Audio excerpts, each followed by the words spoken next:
अच्छा, तो खाली तू गांजा दारू पिएबा और जुआ ताश खेलबा। अरे जाके काम तनी करा। अरे काम के बारे में का कहती रे? अरे कमाव रे कमाव, अंबानी के फेल कर दे घबड़ो जीनते हैं। घबरात ना है, लेकिन हमारे एगो बात सुना। सुनाओ, अच्छा सुनाओ का कहती।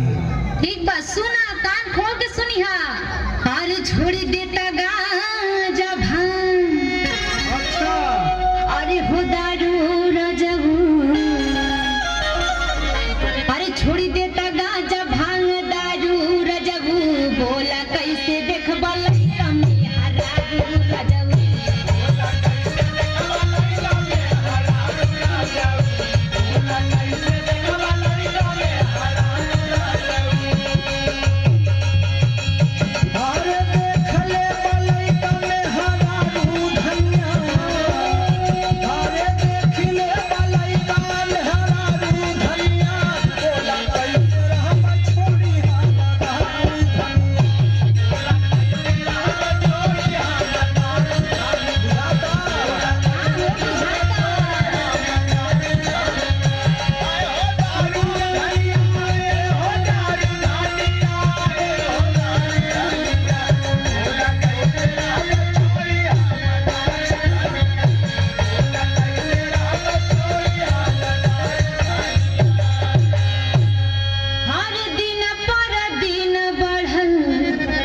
हो जाता महंगाई।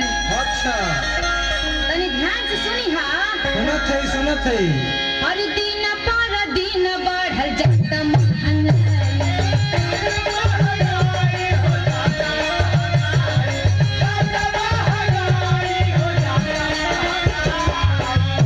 अरे तोहरा के सैया कैसे हम समझाई।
हरदम पड़ल है तब केकरे पीछे पड़े जाई हो।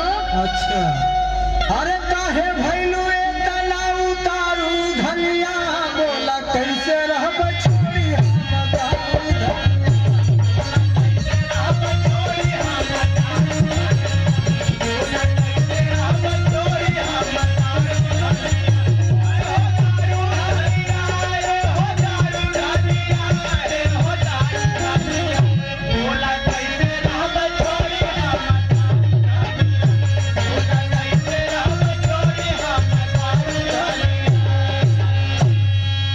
दारू